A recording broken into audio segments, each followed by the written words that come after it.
Hello, my name is Shizuka. And I'm Millie. And today we're in Kanagawa Prefecture! Yay! Yay!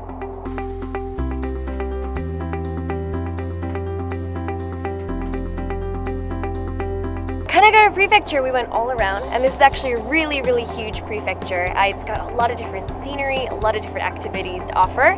And on the first day, we went to ENOSHIMA Island, which is one of the closest islands you can go to from busy Tokyo. So it's a perfect getaway from Tokyo. So it's actually a gorgeous, very, very beautiful place.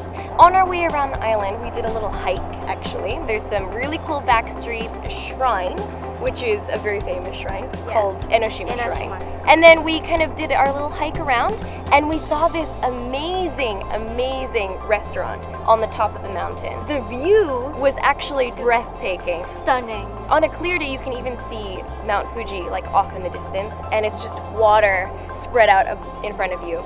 So definitely recommend just climbing up and then going to that restaurant. I had nama shirasudon, which is a local specialty in Enoshima Island. It's a raw baby sardine bowl, and it's got transparent baby sardines that's really fresh. I've never seen it before. Yeah, this is like the only place you can get this transparent, fresh out of the ocean baby sardine bowl.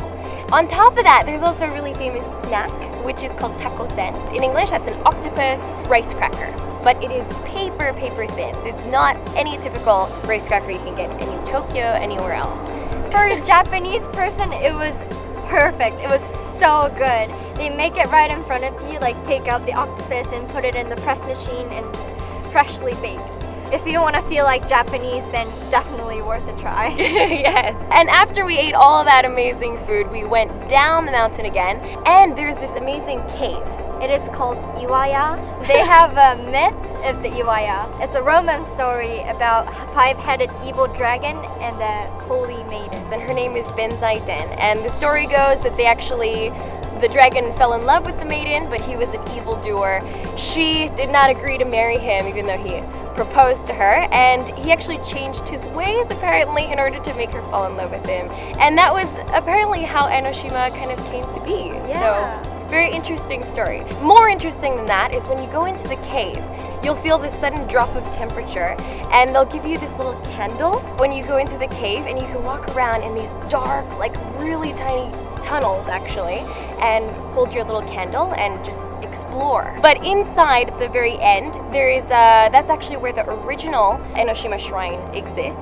So that's really interesting to see. It's a history. People brought those stones right over there. So Enoshima's got a lot of history and fresh seafood and beautiful, beautiful scenery. So it's a perfect place to visit for a day or two. So the second day we went to Kamakura, and we first went to Komachi Street. There's a lot of kind of boho style shops in Kamakura. So that's one thing that was really interesting. Very kind of hipster, quaint shops everywhere. So there's actually a lot of really hipster, kind of quaint shops all along the street, as well as in other parts of the city as well. So this is a great place to get a totally different vibe from Tokyo. Good little escape as well. Yeah, and also you can get beer there. Yes! They're famous for their Kamakura beer, so... Yeah, and actually Kamakura beer is one of the top-ranking beers in the world. It won like an award at least, a worldwide award, so definitely check that out. And then after that, we kept on walking, and we headed over to the Big Buddha, which is probably one of the main attractions in Kamakura. It's the top 10 biggest Buddha in Japan, and it's called Kamakura Daibutsu. Kamakura, the word itself, like reminds me of like old, traditional, like something amazing. I think Kamakura is just like a summary of basically history. You get a whole bunch of that when you go there. Really, really interesting place. The structure of the Buddha itself is really interesting because they built it so long ago. No one really knows how it was built or who built it. There's a lot of speculation around it. So you can check it out, even go inside the Buddha to see what it looks like. And aside from the Buddha, there's a really famous shrine, and that's called TSURUGAOKA HACHIMANGU. And I have an interesting piece of information. This was originally built in the year 1063, so that's 1063, which is probably older than anything else I've ever heard of that I've seen in Japan.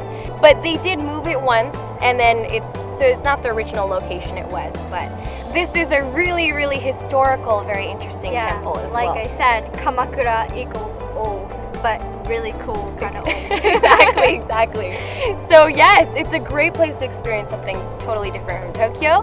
And on top of that, it is just a short walk away from YUIGAHAMA Beach. Yeah, it's like a casual beach for locals, so you can like easily get there from the station. It's really close to the station. It's probably one of the most popular beaches in Japan or Tokyo area, I'd say. So I've been there actually a bunch of times. There's a ton of people there. You can even see people with tents on the beach. So yeah, really chill place to hang out. And even near there, you can really experience that beach town vibe. Small little shops, surfer dudes, like all that jazz. So if you want to experience something that is, I would say hipster, kind of not typical Tokyo, that's where you would go. All right, so that brings us to day 3, and we went to Yokohama! It was a ton of fun. We were really lucky because the day that we came here, it's actually in the middle of the Pikachu festival. So everywhere you look, people are dressed up as Pikachu goods everywhere. It was crazy. Yellow everywhere. Yeah, and we even saw a couple of Pikachu shows. So if you're here, you know, at this time of the season, then you're in for a lot of fun. Yokohama actually has a ton of other attractions to offer, such as they have popular shopping areas, they have theme parks, and they also have one of the most famous Chinatown in Japan. I was so excited about this. Yes, it's really, really big. I think a lot of you might be interested in seeing what Chinatown in Japan looks like. It's quite different from Chinatown in North America, if you've ever experienced that before. You can get a lot of really delicious shononpo, which is the little dumplings, I guess, and barbecue pork buns. All of that stuff was amazing. So really, really fun place to kind of walk around and see what it's all about.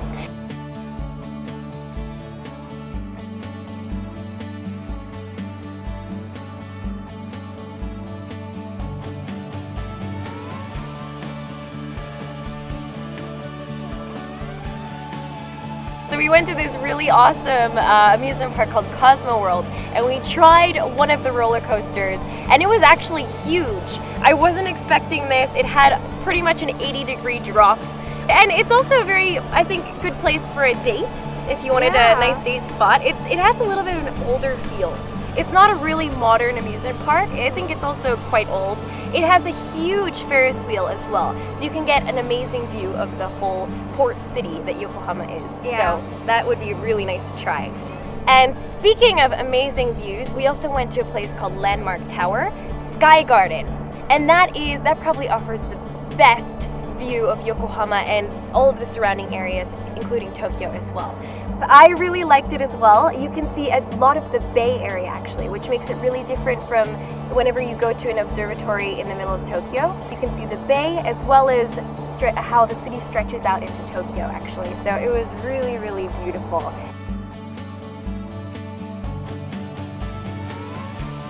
Yes, hopefully you guys enjoyed our really amazing trip in Kanagawa, and we really do hope that you come check it out.